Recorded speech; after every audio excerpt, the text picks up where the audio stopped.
Good morning. Hello. If you're watching this, this is the all-day VOD of me at work. It's going to be a rather nutty day. I've already eaten lunch. We're here at 11:30 because we had family stuff to deal with the first part of the day, medical stuff, and so that's all done. I'm at work. We have to put this back together, which isn't a big deal. It's, it's what I expected to do today, but we're also going to be dealing with the Subaru because we got the phone call into the engine builders to be like, what's going on? Or what do they want us to do with it? Because we didn't build the engine and it's not working right. So I can go in there and figure out exactly what's happening. It's a matter of, do they want me to do that, or do they want me to like take it out and send it back? I don't know. So that's our day thus far. And right now I have to post some things.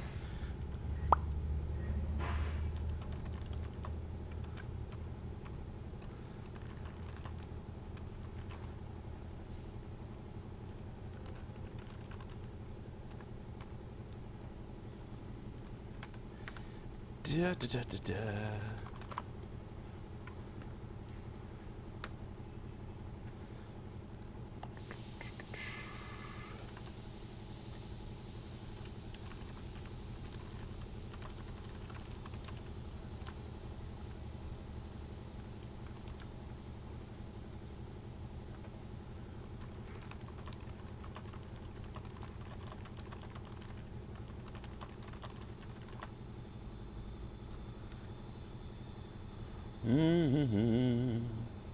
I have arrived.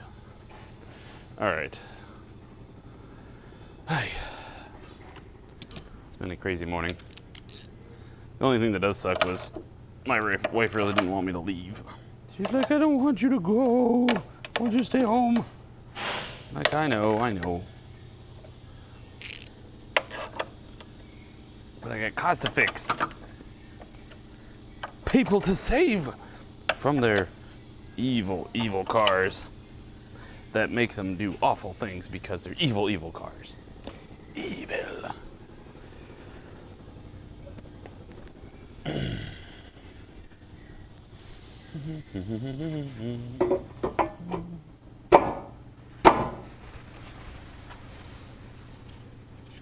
This thing goes on here some weird way. Aha, like that. It's supposed to stay. I think the bumper holds it on there. Or the bumper cover. But, well, that's about it.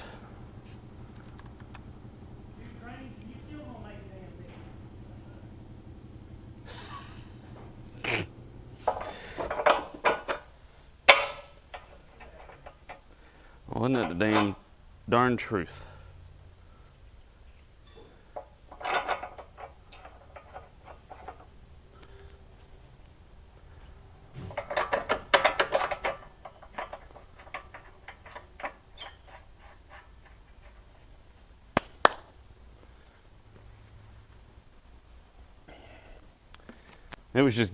I should just give it to him so that way I don't have to worry about it anymore. Just be like, this is yours, Penny. Go for it.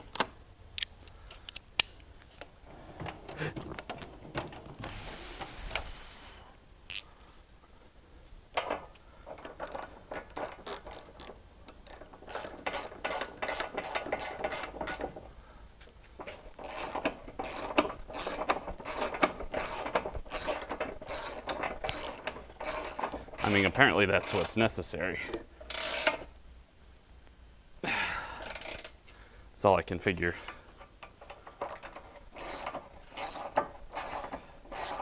But no, I mean, we've been doing really well on YouTube. Ooh, I hit my thumb.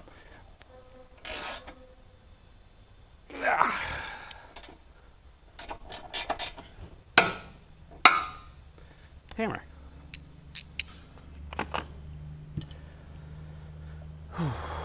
It's just a matter of staying on top of those VODs. I got some more to do tonight. I do want to make sure that I find a nice balance of how often I make videos versus how often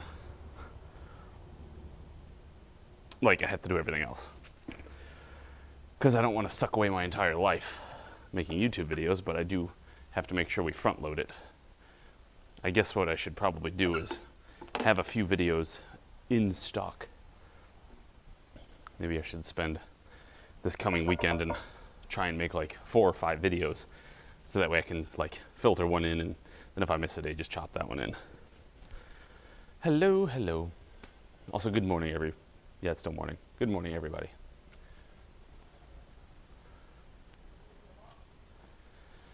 Where did Noah go?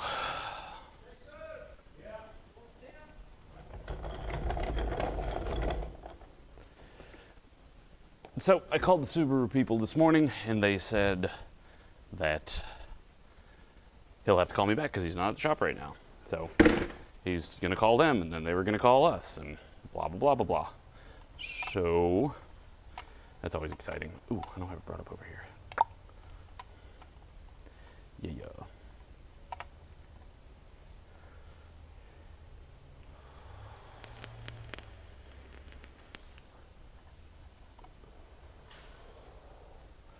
It's doing this specifically.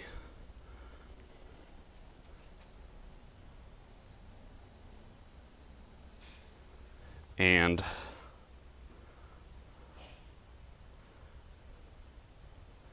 this.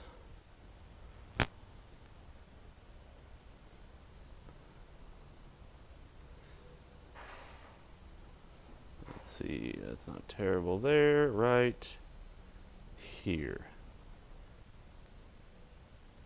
Watch this right here where it does that, and then it'll get worse. He goes to accelerate,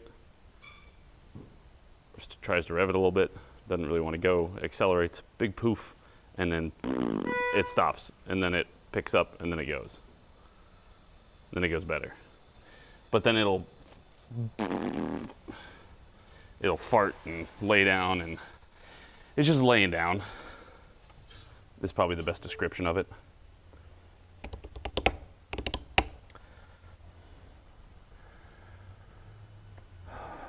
Why, thank you, Sir Houston. That's my best guess.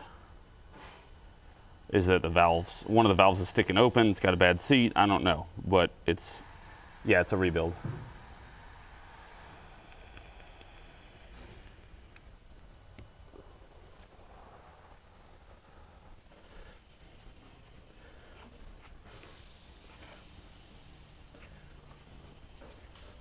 Put a little bloody RTV or something on here, I guess. Question is, where do I have an open one? Because I know I do. I'm not going to use new RTV just to make this thing stick. I just figure we can use a little. There it is. Some. We can just do this. I mean, it's pretty much looks like RTV there. So I know it's probably not exactly that kind of glue, but hey, you know what? If it works, just put a little splooch right there and a little splooch right there. Call it good. Because that way it will come off if you pull on it, but it should stay. Should hopefully stay a little better. As far as I know, I don't know. They said that before they send it off, they dyno it with, like, I guess they run it on an air system or something that makes the engine spin over. They check compression, they check leak down, they check for oil pressure, etc., etc. Hello, is someone there? I'm trapped in a parallel dimension. I've been here for 84 months. I'm lonely. Someone save me, Sir Sad. Who was that?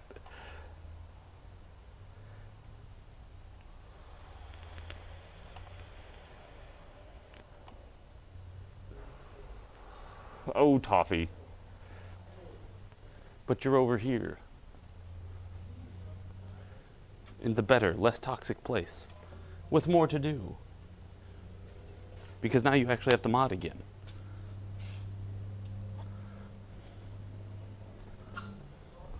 Might as well clean off the dirt on this. That's under the bloody. Under the cover. But thank you, Toffee.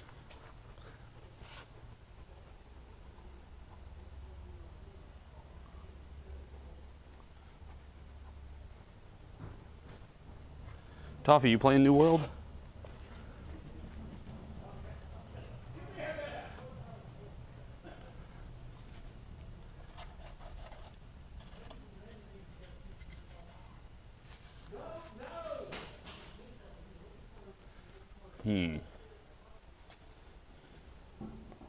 Yes.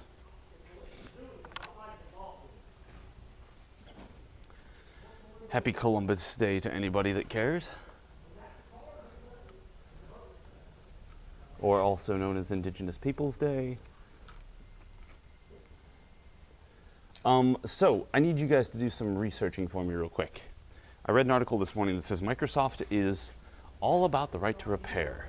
That they're looking into possibilities of opening up something in order to be able to produce parts and make parts available so that way you can fix old things instead of having to throw them away because, you know, they're so caring about the environment and stuff. And what is your immediate thought on there? Because my immediate thought is, that's suspicious.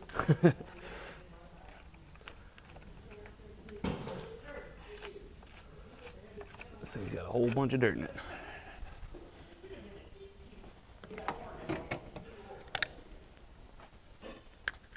Hey everybody, Microsoft, yep. Microsoft. This is it's what I read. It was just like a photo, it was a picture of an article. I didn't get the link to the article.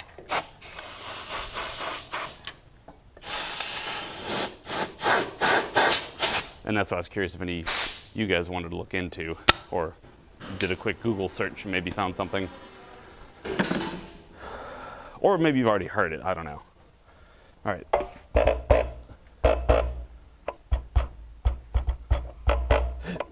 Latch. All right, so we're looking pretty good. We got all the hoses hooked up. We got the connectors hooked up. At this point, we just need, I don't really need anybody else, but it'd be nice to have somebody else give me a hand putting that front bumper back on so I can get that bolted down. What did I just do with my blower? I want to blow out the headlight carriages or brackets.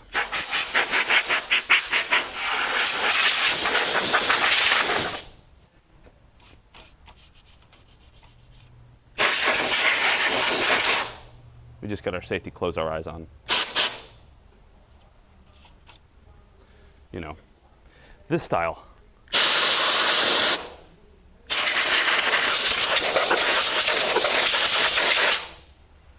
Doesn't have to be too specific. Just trying to get it a little cleaner.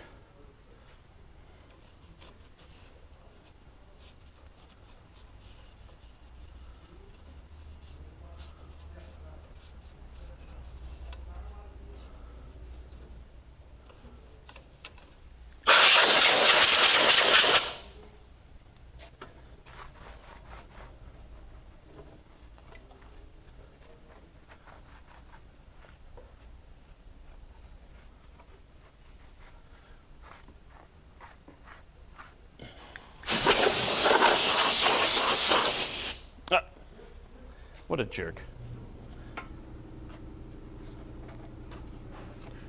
Guess my RTV isn't working so well, huh?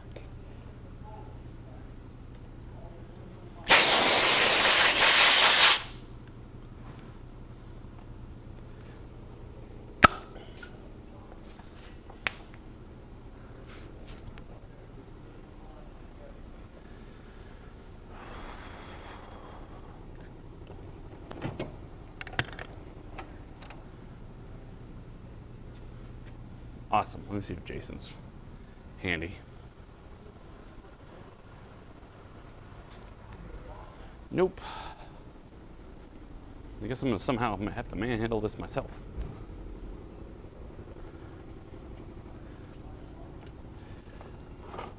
I mean, it's not heavy by any stretch. It's just awkward.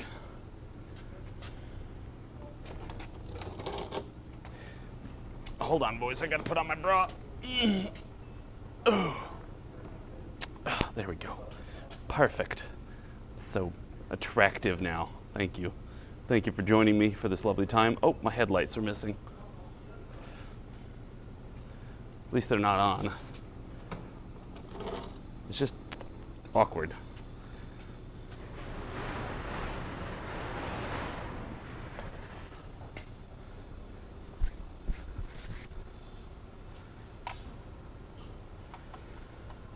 Whew. All right, I got a message to wife.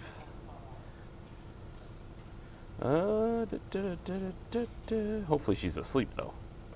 That's the real trick.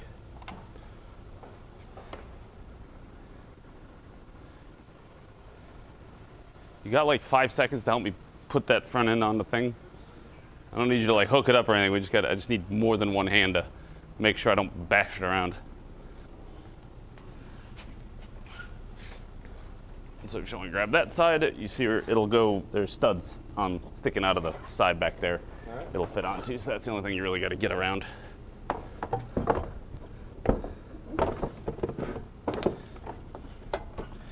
I mean, that's good enough like that, because I got to finagle it in there. I just needed to get it like up here. All right. Thank you. So I got to make sure I get all these things in appropriately. And that should work there.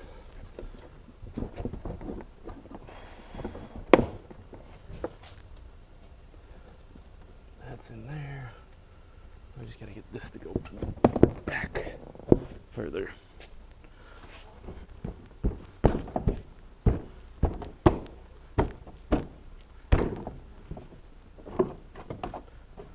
What am I stuck on? Stuck on something and I don't know what it is. Oh, there we are. Found it. Yes, yes, yes. Perfect. There's that side. I guess we'll put a nut on one of these studs so it doesn't fall off while I'm fishing with the other side. The thing you typically get hung up on the most is this headlight area, because it interlocks in here, and so some of it doesn't, either goes over it or under it or whatever. So, and boom, off goes the airbags, exactly. See, like this, missed the top. Come on.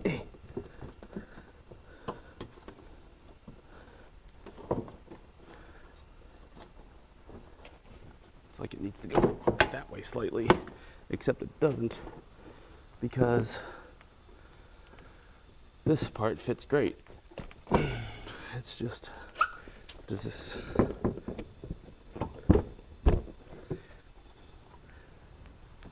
haha, got it. Oop. Ta-da. Oop. Dropping things everywhere. Come on. Come on. There you go. There we go.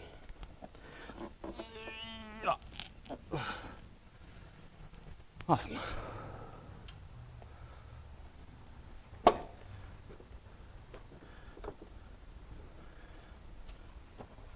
Yep. And so you can tell around here, that like this has been sitting back. So this is pretty much the right spot. You can see where the bolt has been pushing it up against that. So you just try and look at the witness marks. So when you put the bolt in, you can tell how close you are to where it's supposed to go. Good morning, Barrick. How are you?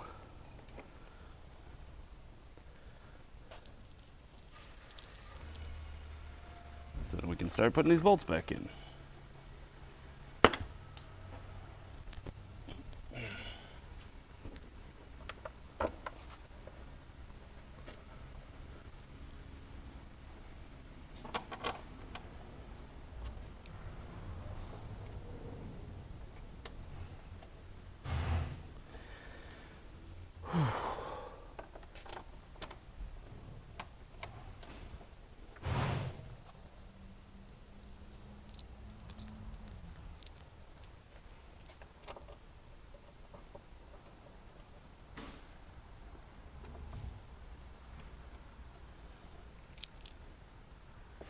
So other than that, I had a pretty good weekend. Can't think of anything that particularly went wrong. Or anything that was not awesome. Let's see, the middle son went and did some scout stuff. They helped a library with their book sale, so they were like bringing books in and out. That was the middle son, and so then he did that. Then he went and played with his friends at an arcade. Then they went back and put all the books away. Yesterday was a pretty lazy day, so that was nice. Haven't had a straight up lazy day in a while.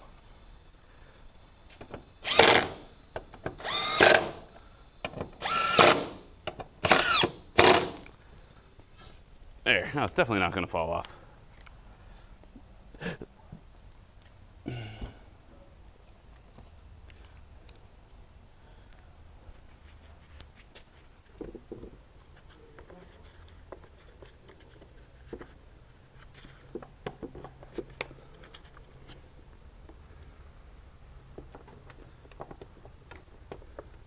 Alright, I have an extra bolt. Must go on the other side.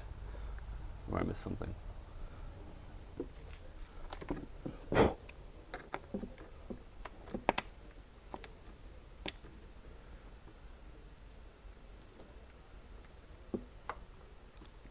Come on. I don't know what they're gonna. I wonder when we're gonna hear back from the Subaru people. I give it less than. Let's take a bet. Let's take a bet. I bet nothing, but I bet Ken will be out here within the next 30 minutes to ask about what's going on with the Subaru. Did you talk to him? I did, and they said they were gonna have to call me back because they weren't at the shop right now.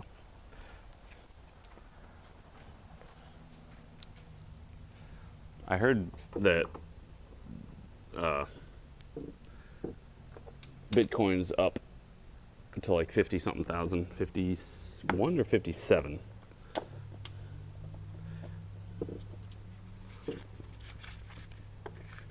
Oh yeah, yesterday we went and played baseball. And it went well. It went well. My middle son's more of a slugger than he thinks. He's all like, I don't wanna. I'm like, you're doing something. I don't wanna. Too bad. Now don't go in sideways.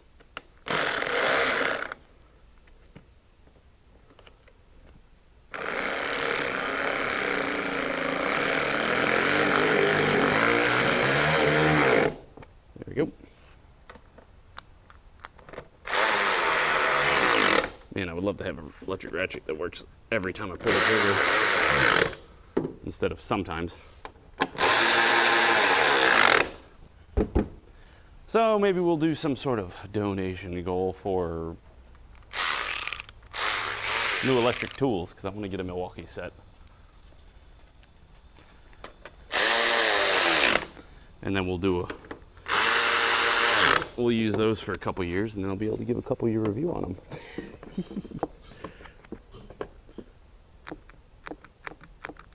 Whoa!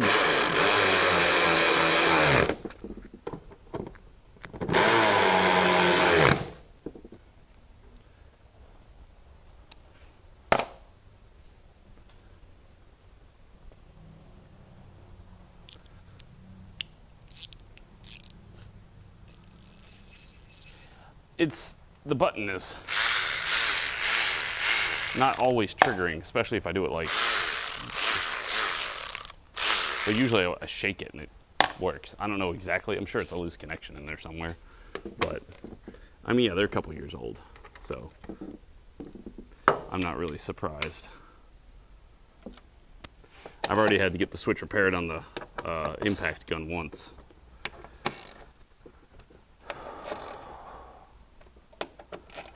Then I had to get my torque wrench fixed. Then I had to get, I mean, I'm just honestly kind of disappointed with all of that a little bit. They're not that old.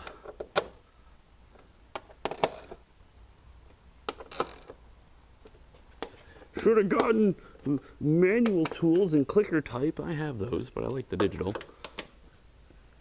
I'm just disappointed by their lack of reliability. Well, are you surprised? They're digital. Yes! Can I just be surprised? Oh my god.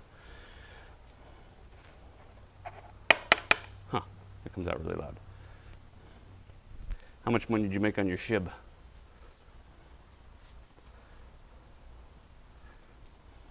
Also, why is shib going nuts?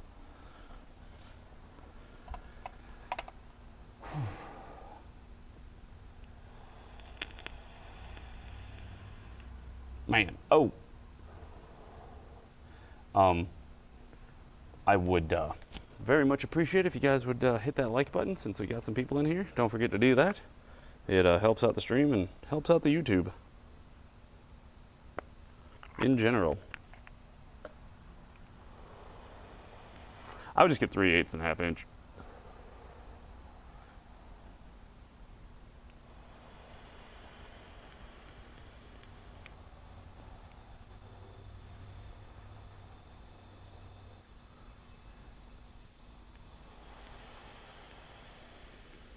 Nice, Josh. Nice. I would just get probably the same thing, 1/4 inch. I might get a 3/8 electric though. It'd be kind of nice to have both because I just use saving in an effort to save money. I mean, this is my 2 main ratchets. I use the 3/8 drill, which this trigger is going bad, and then on here, this trigger is going bad too. It's just 1/4 inch. It's 99% of the stuff. So it wouldn't be bad to have a 1/4 inch driver, 3/8 driver, and 1/4 inch ratchet, a 3/8 ratchet, but even then, that might be a little overkill. That might be a little extreme. I don't know why I'm bending over. This car's on a lift. Show view!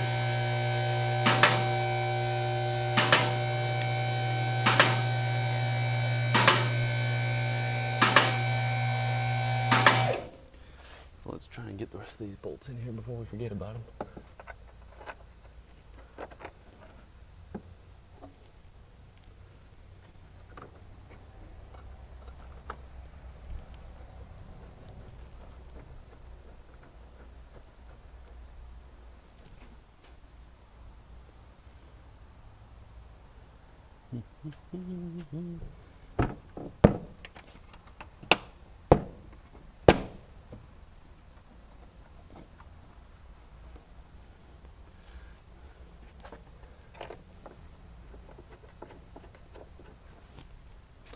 Just putting bolts back in. Nuts and bolts. Nuts and bolts. And nuts and bolts. I mean, honestly, we don't even have to do this before we test it, but I already vacuumed it down. I didn't fill it, but I vacuumed it down and it held, so we're looking real good already. I'm not too worried about running into problems. Because we found a leak right off the bat when we first started, which was the gaskets on the hoses, so we fixed them.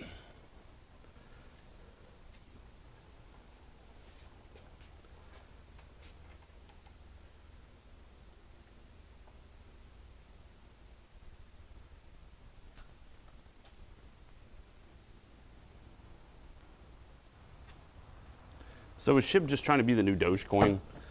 Is that like generally what it's after?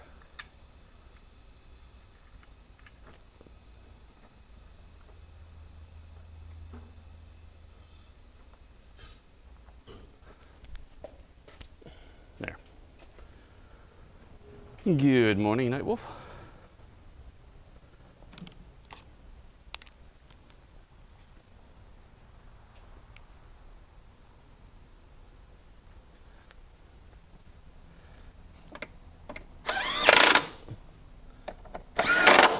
I feel like this is basically I don't want to say a con, but almost where you just try to pump up your new crypto and everybody wants to get in on the base, and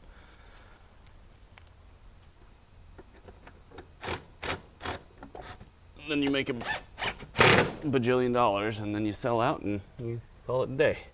You're like, cool, I done made all my money.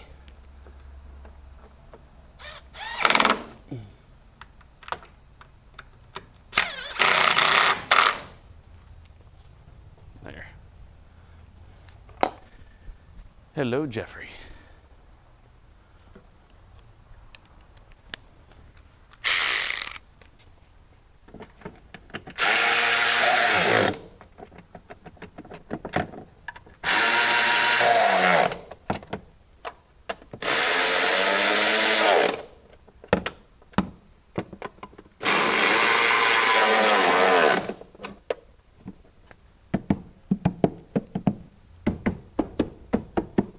sturdy as it ever is, as a bumper, which is not very sturdy, but. I don't know that I particularly going to swoon over Beetle's structural integrity. Crap. Stupid thing. There.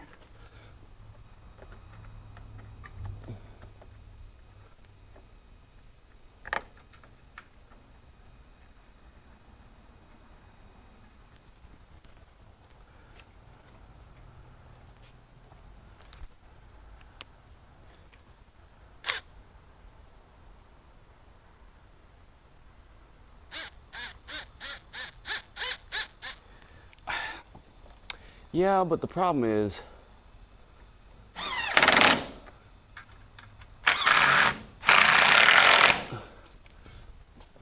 I don't know. It seems sketch.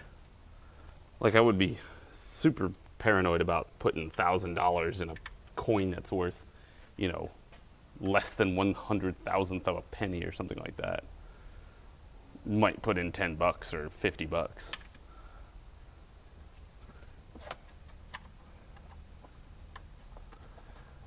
But I'm also worried about like regulators and the FCC and all those other things coming in and ruining a good time.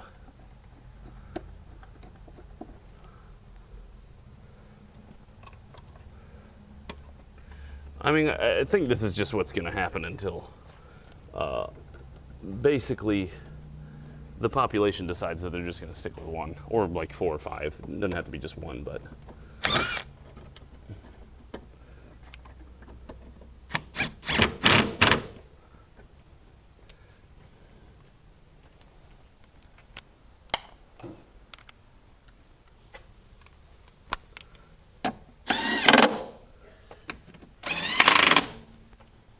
Crypto is a strange place.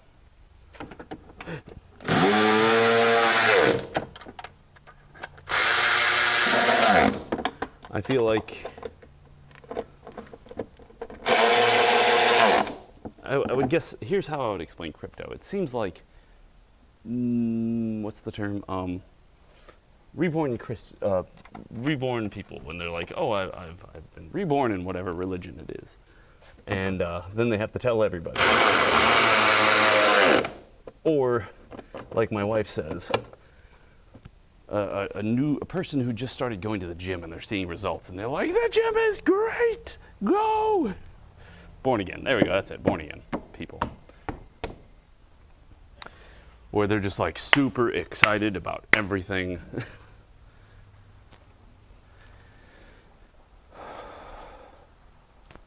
I don't want a central bank currency. I would much rather a decentralized currency, because then it's less, you can't manipulate it, like seriously. Well, I mean you can, but I prefer to make it only possible through market means. Yeah, that does concern me. I don't want that.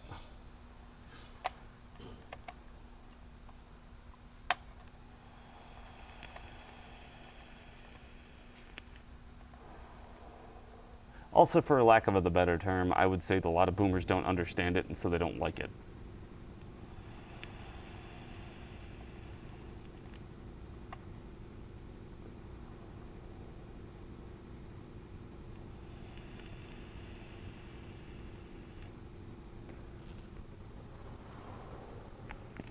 I wonder if there's a way I could accept crypto for doing work on cars.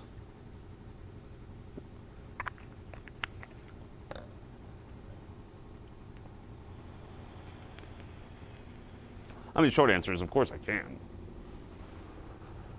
I just say, hey, pay me in whatever amount of crypto there is. Maybe I should do that for my side work. I don't know. Might not be the worst idea. Like, yo, how do you work if you're gonna pay me in Doge or Bitcoin or Ethereum, or pick a thing?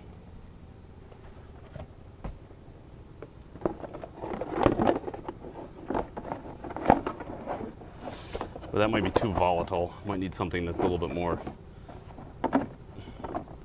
stable, I guess.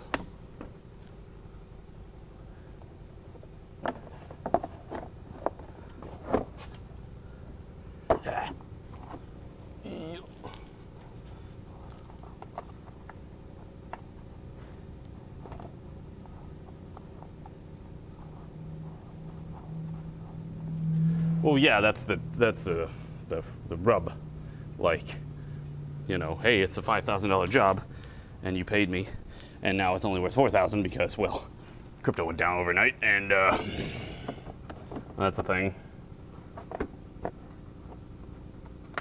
But I feel like that would come with all variations of the situation. Although my argument for that, though, Dave, would be, how is that not already a problem? Without crypto being in there.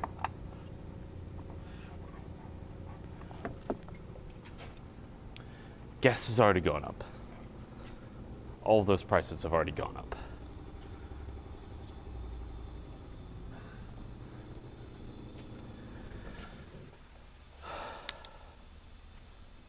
No. I mean, it's talking about economy. Mostly my money. I get paid for doing work, and I would like my work to be worth something. And currently, it's getting less valuable. Right. I get paid in dollars, and price of milk's $3 now. Well, suddenly my dollar was worth less. So I'm just comparing it to crypto. Like, yeah, you could take the risk of getting paid in crypto, but you're going to have the same problem of, well, what happens when the value changes? Stupid bolts and their stupid junk.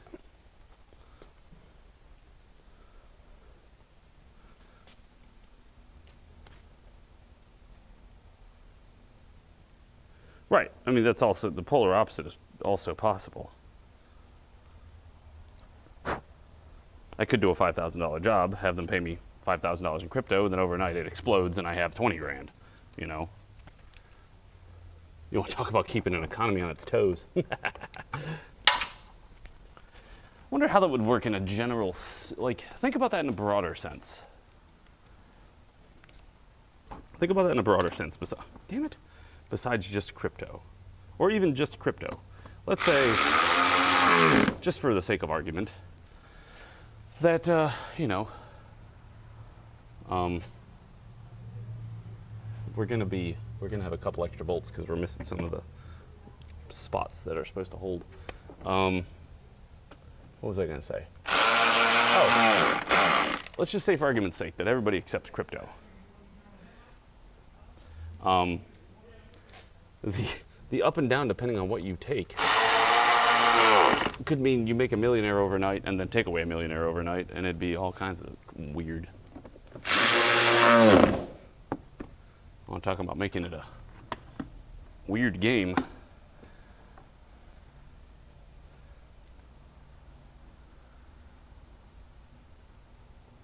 Right, that's also a thing there, Barrick. Is if people start thinking about it more as it's its own currency. It's not what is it related to the dollar. That is absolutely true. I agree. I agree. Because then they'll be like, well, that's 1 Bitcoin or 1/100th of a Bitcoin. That's why I kind of hope we don't do that with Bitcoin per se, because I don't really know if I want to spend 1/100th of a Bitcoin or thousandths or whatever it's up to, or whatever it's at. That seems a little silly, but you know. John, What? what is that? You want the quote or you want the quote? I'm not at the shop. I'll call you back. You're serious. Yep, I'm serious. And that was I talked to Jerry, yeah. okay, that's not who you talked to the other day? It is who I talked to the other day. I talked to Jerry yesterday and today. He, I guess, owns the place, right? Yeah. Yeah, and he said he's not there. He'll have to go. It sounded like he was going to call them and tell them to call us back, I was like, you guys have the number, right? And he's like, yeah, we got the invoice on the counter. Okay. And it was, what, 45 minutes ago? Ha! My bet is correct. What? I said within 30 minutes you'll be back here to ask what's going on in Subaru. I mean, I understand, I know why, but I was, you know, predictably correct. Yeah, well, they were traveling last week, and they'll be back this week, and I just don't want to. I want to be like, hey, it's ready to bust bugs. Not. Right, everybody would like to do that. I certainly don't want it here any longer than I want it to be here, or than it is. Yeah, the problem with Bitcoin is the huge transaction fees. I agree. I think all those people developing other cryptos that have easier transaction fees will be better. I mean, because we already pay those transaction fees with regular money. That's why when you go to the gas station and you, yeah, I need to make more emotes. I do. That's just, I'm slacking on that. I don't know what emotes I want to make. So I'm gonna need you guys' helps to get me more emotes. Like what you want, emote-wise.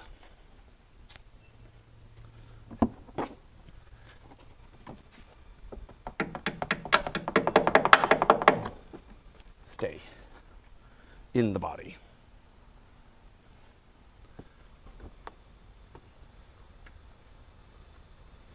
I think Bitcoin would be like a large reservoir of money, to put it nicely. So, oh, that's a 30. So like if you're a millionaire or a billionaire, then you have, you know, 50 Bitcoins or whatever it adds up to. And that's just how it runs. You put it in the safer or the less volatile, I would say that, but I don't know if that's actually the case. Something to that effect. Anyway, that's all sideways in the crypto convo.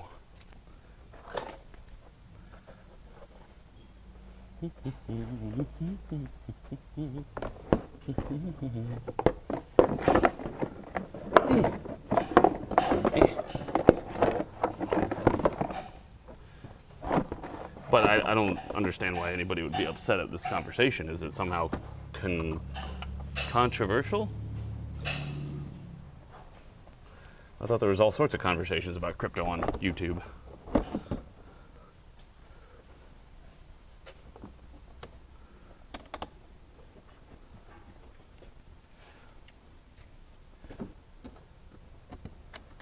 Male bees die after only a few times mating. So their life is basically honey. Nut. Cheerio. Yes, yes they are. Yes they are. Thank you, IPA. That is far too kind. Dollar bits, yo.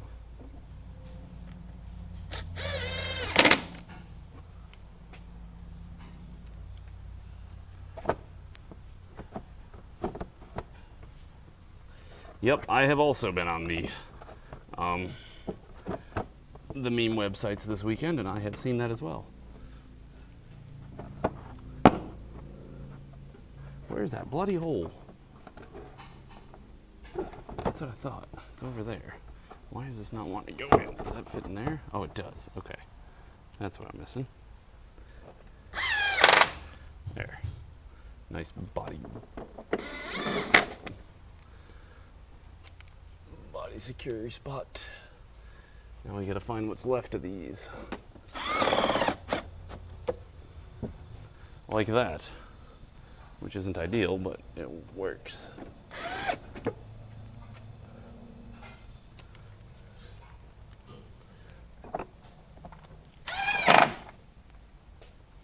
Give me my bit back. Give me my bit back.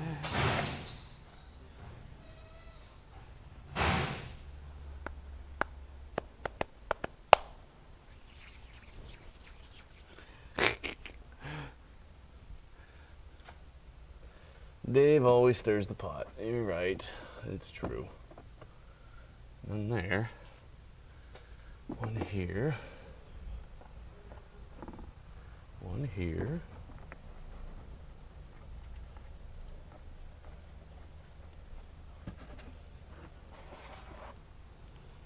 Yep, if you really want to get into it on weekends, I do a show called STS, which stands for Talk Sunday, where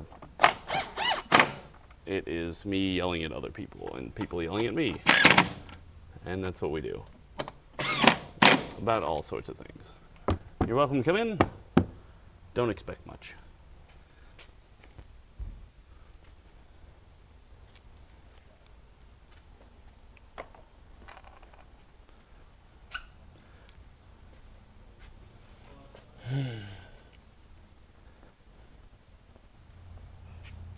I don't know, but it sure is causing a lot of infighting, which is very disappointing.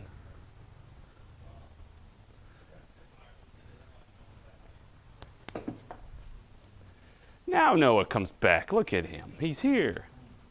Stand up and cheer. Yep, I get to yell and scream. And it made me realize yesterday that I have a pretty good heavy metal voice. I could do screamo, and it would probably sound pretty good.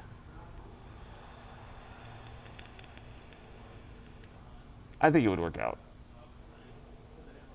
What do you think? Could I be like, I don't know, Bad Wolves or Ice Nine Kills?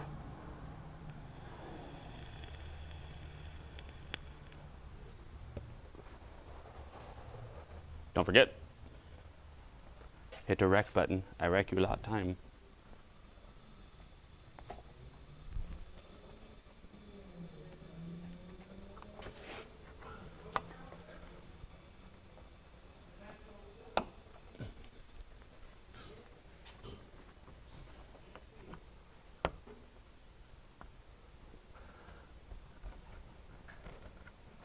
Well, I'm not singing during those parts. I figured it out when I was yelling at Panny. I'm like, when I literally just, "Rah!" It's not bad. I think the problem is whenever I try to quote unquote practice or, like, can I do a heavy metal scream? I always do it too quietly. Like, I'm not just going for the paint, so to speak. I'm just trying to do like an average, like you scream like this. But no, it's like scream, scream. That's all. Total side note. All right, we got all that stuff in.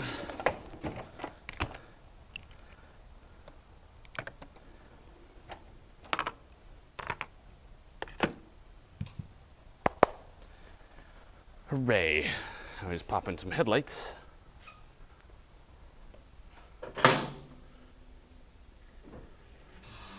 Well, I'm pretty sure you can spam emotes. I just don't know what the criteria is.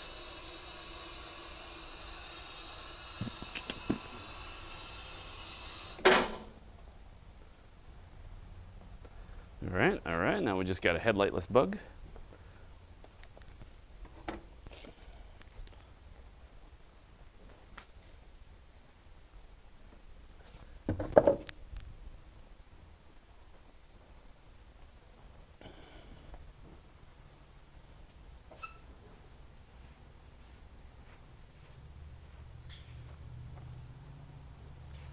I'm sure that feature's coming soon. I don't know, go check out Tim the Tapman's chat and see if it's nothing but spam there.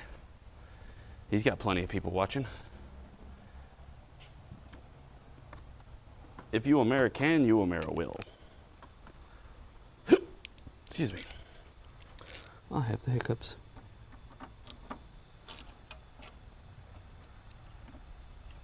Yep, that's what I was afraid of.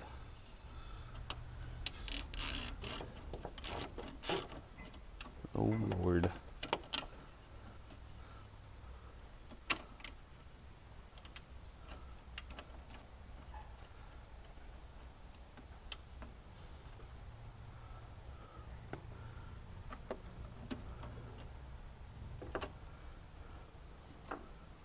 I don't know if this is going to stay in. Hopefully it does. Looks like somebody's put glue on the inside of this. Trying to hold these things in.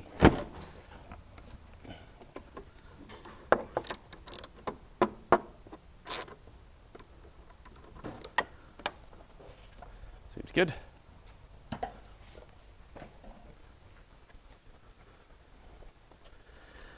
Oh, I just remember we did this. We took out these headlights on a different car, another customer's car, and put them in, secured them all the ways you're supposed to, and his headlight fell out.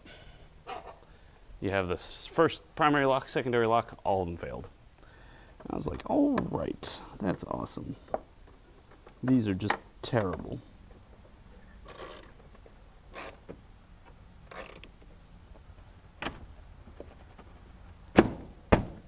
See?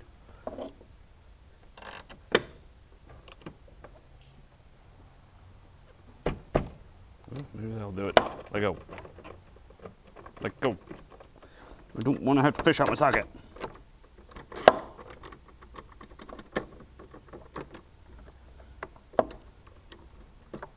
Whew.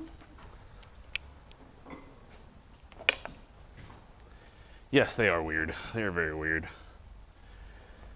Super duper pooper weird. All right, let's get some coolant in a Wawa. What muscle goes right up here on your hip? That's pretty sore today. I'm trying to think of how to stretch it. Maybe like this. May need to do. No, that's gonna do the psoas here. Maybe that one. Kinda. A little sore from Saturday. Did heavy squats.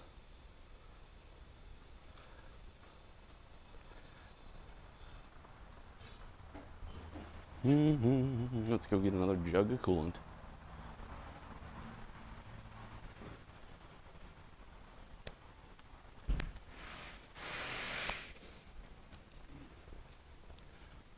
Hold on.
What you waiting around for? Ah.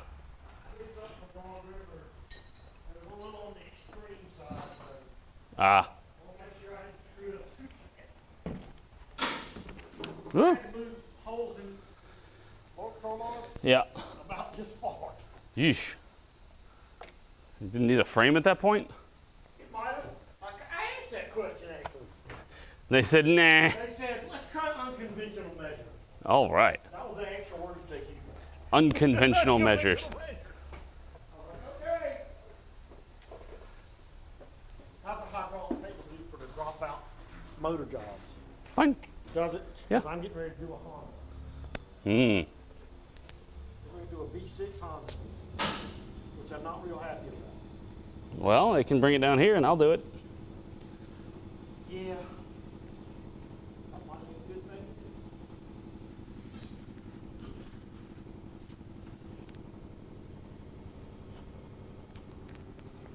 But no, it does fine. I don't really have any issues. But the hardest thing is just if it's See, if you can't get it quite close enough to the front because it's like the engine's set back in the compartment some. Well, I saw the buggy broke, right? The what? The buggy, the one with the board one, with the metal wheels on it. Oh, yeah. It broke. Yeah, the Noah's cart broke finally. Yes. I might take it to fix it. Yeah, go for it. I said go for it. Make sure it's fine with Ken, but I don't have a problem with it. We could rebuild that pretty quick. So we have an old plywood and 2x4 made cart, and I call it Noah's cart because it's so old. Noah used it to load up the dinosaurs or whatever the heck he put on the ark, the mammals and the aminals.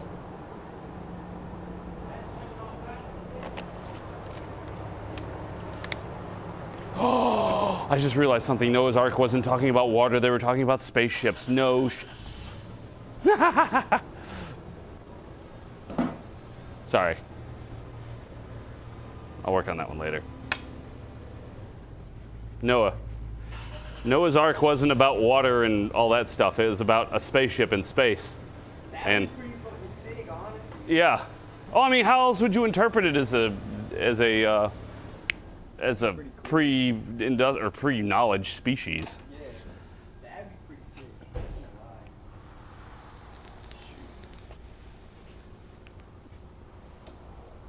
The bird coming back with the olive branch. It's basically Wall-E. You know, it comes back with the probe, comes back with the sign that there is sustainable life on this planet, land. Ancient aliens, of course. It sounds much more interesting. And way more plausible. What did I do with my, oh, there it is. I was like, what did I do with my vacuum fill? I didn't put it back because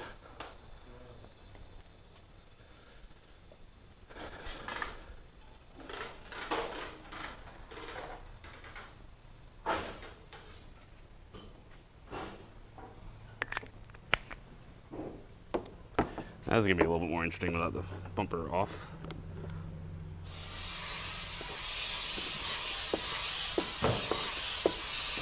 Oh, I gotta shut that valve.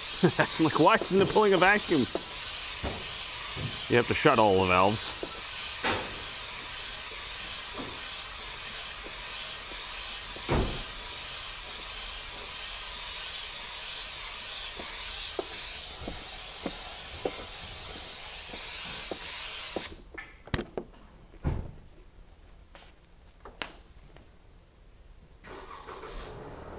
Watching it, make sure it doesn't go down. I usually leave it for about 30 seconds just to make sure it doesn't drop. Also, I watch it immediately for just a second to make sure it doesn't like immediately drop, and I walk away for like 20 seconds because I don't want to stare at the screen, because if it moves a little bit, you can't tell. So I come over here, have a quick puff, and then go back.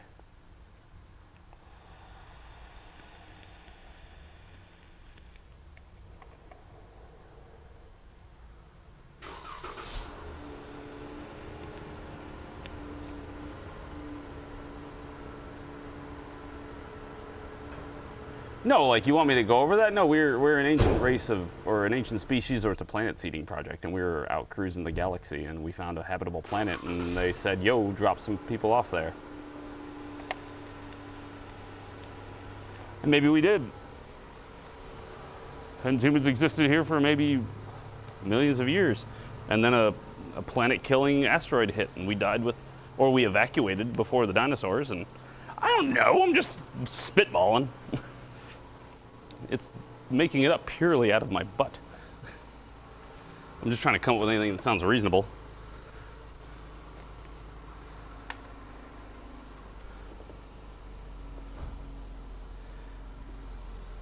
But I mean, it's that whole kind of the mantra of, you know, every tale has a grain of truth in it somewhere.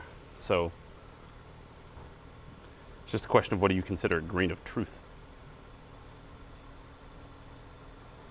Don't make me have to fill this thing back up again. I know you're going to, but I'll be mad at you if you make me do it.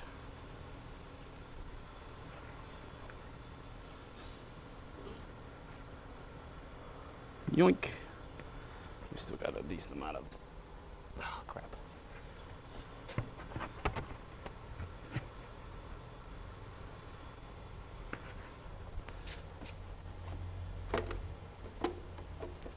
Trying to get you up to a level that you're not going to start sucking in air. Eh.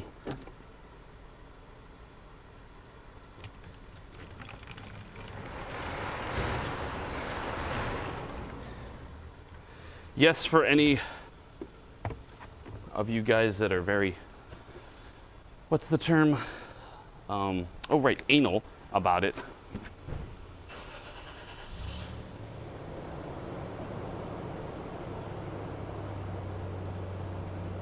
Distilled water. Not just tap water. Because I like to take care of my cars. Coolant. I know this is not the ideal place to be filling up coolant for that reason right there, but I can't really set it on the floor because I didn't lower the car down enough. Or I could have just taken that time to lower the car down and that would have made it work too, but oh well. We'll just have weird coolant leaks from weird places until it dries.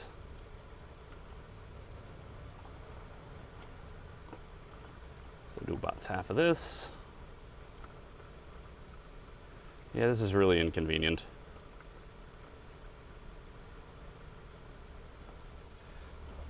Roughly half. We're not going to need that much.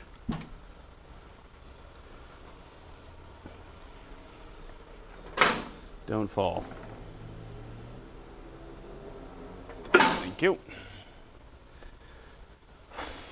We got our next jug of water.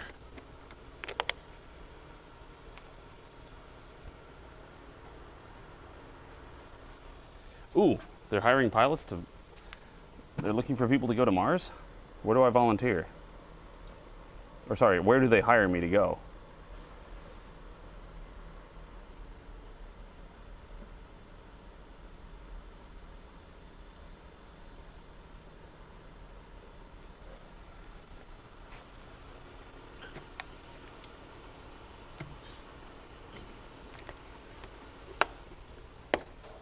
I want to go to Mars so that way I can be there and have a mental breakdown about wanting to go back home. I don't like it here anymore. It's nothing here. This sucks. Yo. Have you heard this noise before? It's like a little hissing noise when the AC turns on. I haven't. Did you turn it on? Yeah. Is the hissing noise under the hood or in the car? In the car, it's not on Oh. the hood.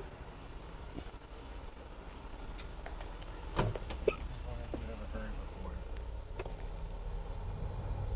You hear that little like hiss? Is that what they're asking about? Yeah. Turn off recirc. Oh, it's not off.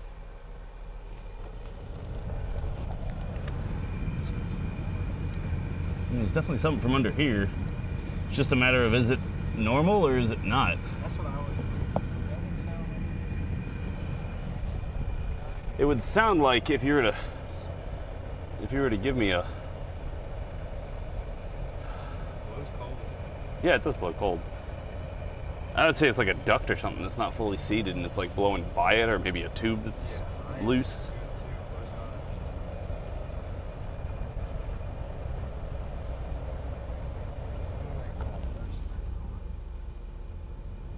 Blows hot. It seems to go with the speed of the blower though. Yeah. Could be the blower motor bearings going bad. What in the heck is up with this dash? Good lord. That's what I was looking at too. It looks This like there's a dash is cover. terrible. It looks like there's a cover almost. Except it's not. You can see it over here where it's peeling up. It's wild. That is awful. Shrunk bad. That is some terrible craftsmanship. I would call it craftsmanship. Look at this. Look at this. It's terrible. Look at what the dash is doing. It's wrinkling up. It pulled off of here. It's just like peeling up. Over there it's doing okay, but it's like all wrinkly. 2014? I got a 6-year-old car and the dash is already wrinkling itself up. That's terrible. You guys didn't test it to make sure the glue would hold in something other than room temperature? Bunch of weirdos.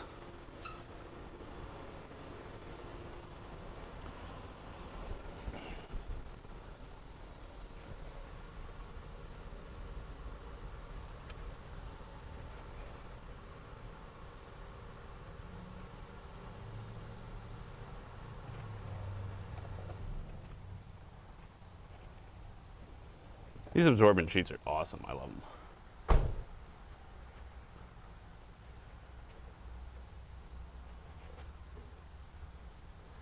Glue only holds until the warranty expires. That's the darn truth if I've ever heard it. Out of warranty? Meh, not our problem. It's all it's got to hold is until we say it's good.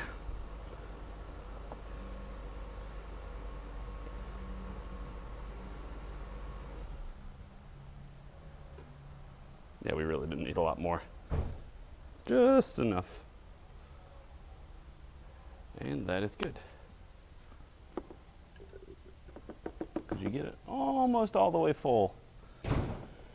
If you have one of these snap-ons and you're using it for Volkswagens, then you may have noticed that if you let it go all the way to 0, your coolant's over full. So I let it get to about 5 inches of mercury or whatever it is. Then I hook it up to this and blow out the excess droplets that are ironically getting all over my leg too. Like a jerk.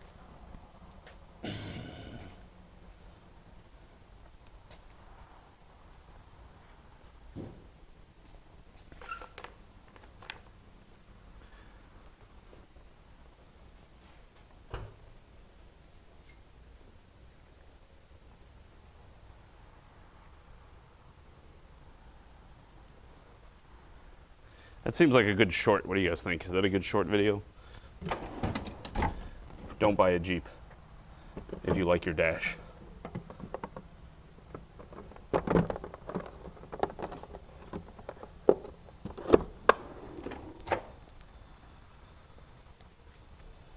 Perfect build quality, right?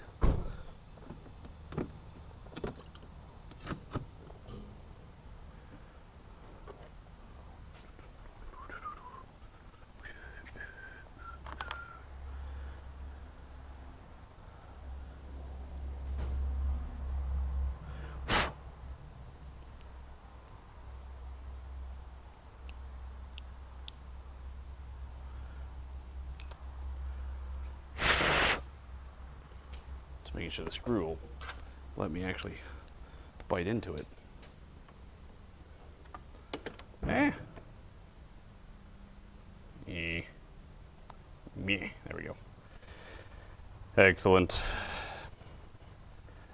So something I was trying not to do today is trying not to modulate my voice. Because, you know, when I talk normally, I probably talk a lot higher or something more to this effect, which is your normal, like, conversational tone.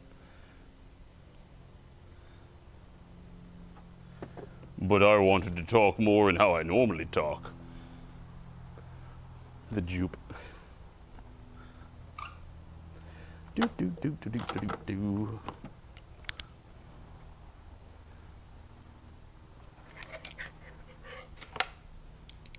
Jeep, just empty every pocket.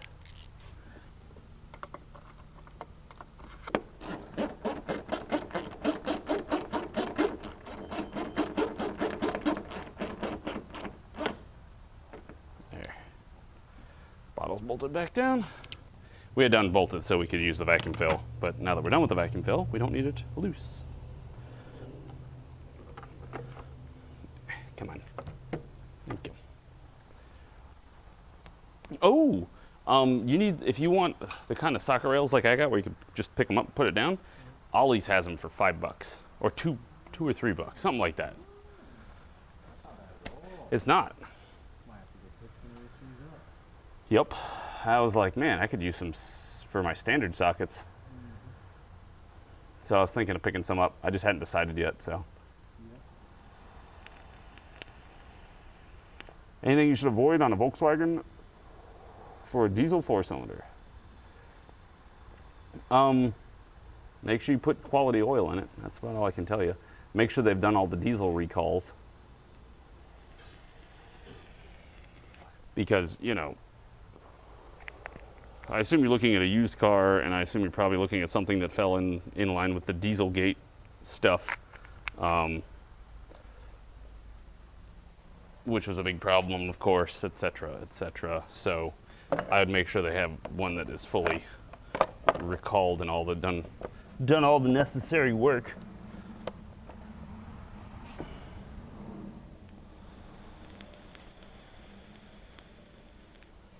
It's pretty average. Make sure they did the timing belt if it's that range, because those are still going to have a timing belt.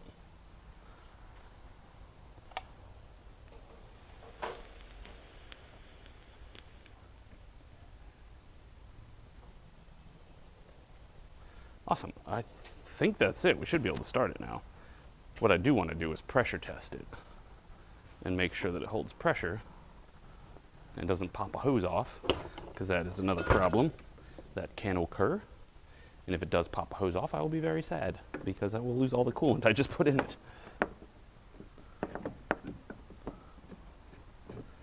But when I put them on, I gave them the tug of life, etc. But I like to double check it before I actually get out on the road. Because one time I did a car, had everything back together, went out driving, popped a hose off. I was like, it sucked. Good thing was I was able to reach under there, pop the hose back on, and just had somebody from the shop here bring me some coolant. So we got back to the shop and everything, but it was very annoying. I prefer not to do that again. So I can avoid that by doing this. It also helps work out any extra air. So I'll put it like 15, 17 pounds and like come down here and try and give them a little like jiggle or touch them or whatever. Make sure they don't come loose. Wiggle, wiggle, wiggle, wiggle. Sorry, I gotta blow my nose. My sinuses just decided to drain.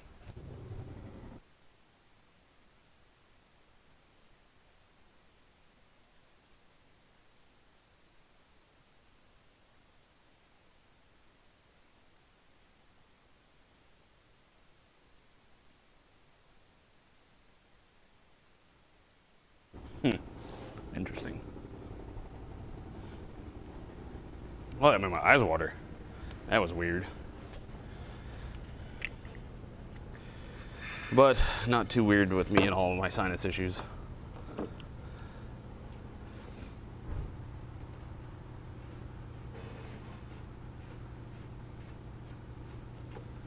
No problem, man. Other than that, I don't really know of any like major problems they have. Something that you're gonna want to do if you do own one, that Noah and I have now realized about those diesels, take it out and drive it hard sometimes. Maybe once a month. Drive it for a good half hour, high RPMs to burn out the diesel particulate filter.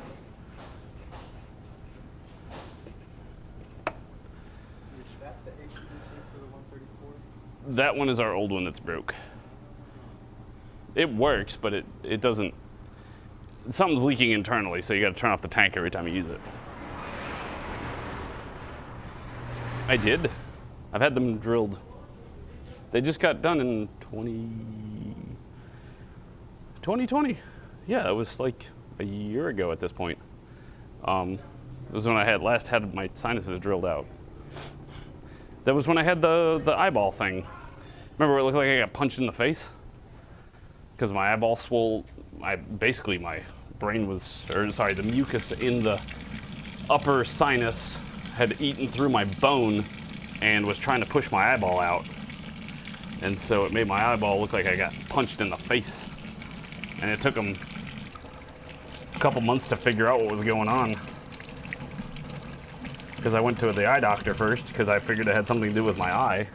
And they were like, oh, it's just a sty. And so they put me on antibiotics and it went away, and they're like, cool, it worked. And then it happened again, and I went back, and they're like, okay, that's weird. And then they did more testing and stuff like that. Then they the Italian tune-up in the sense that like what you'd want to do on those diesels is drive it at like 1800 RPM. So you use the Tiptronic and you'd put it in like 5th gear and go down the interstate at like 60 or 55. Just keep it around the 1800 to 2000 range for like 20 minutes. Let it get good and hot is what it's trying to do. It's trying to cook out the exhaust particulates that are trapped, which seems kind of counterintuitive. It seems like they're cheating the emissions system again. They're just doing it differently. You know what? We're not going to pollute so much. Instead, what you're going to do is we're going to trap all the pollution, so that way it doesn't happen all the time, and then once a month you're going to have to just blow it all out. Okay? If you insist.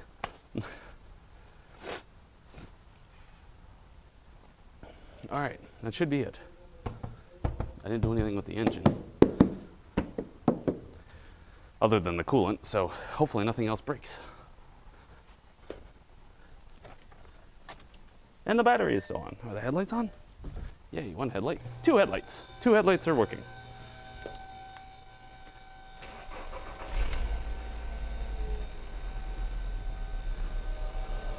But anyway, yeah, it was this bone right here.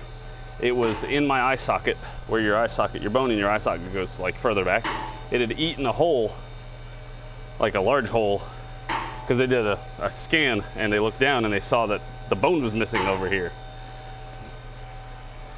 So basically, if somebody punched me in the face right here, it could have probably collapsed my face. Good thing I don't get in too many fights.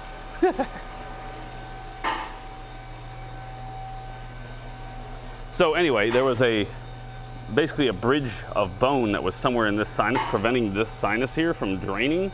And so it was kept building up mucus and it was putting pressure on the bone and on my skull, and I'd get headaches and stuff like that. It started off with headaches. That's what it started off with. I was getting headaches all the time.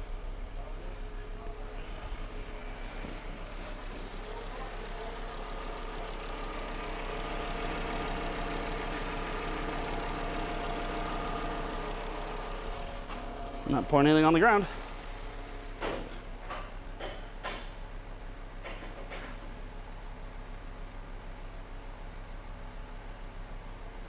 I mean,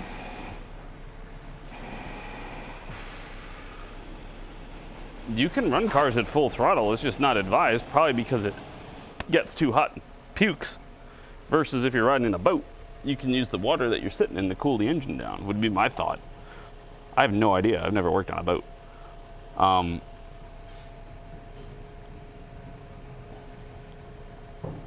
would assume that it's an easier time to keep them cool.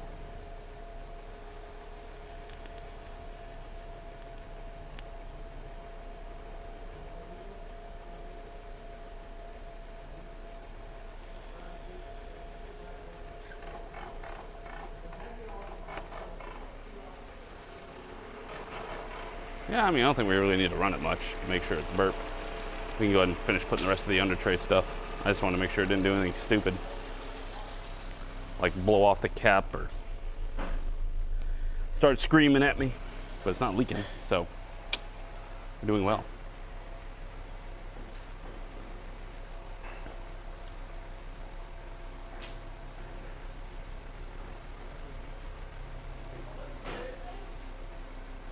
I think there is a speed limit on the water, but also I think, yeah, you do a full throttle on a car is much faster than the speed limit versus full throttle on a boat might be 30 miles an hour on certain engines too, is a big difference as well.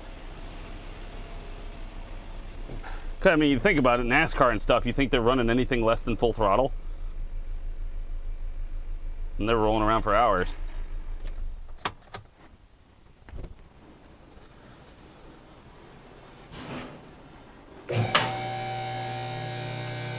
I think you could run a car at full throttle all the time. It's just got to be kind of built for that, if you think about it. Nope, there you go. Thank you, Apex. Pretty much what I was saying. Boat engines are built to run at full throttle. Car engines are not. Lots of starting and stopping.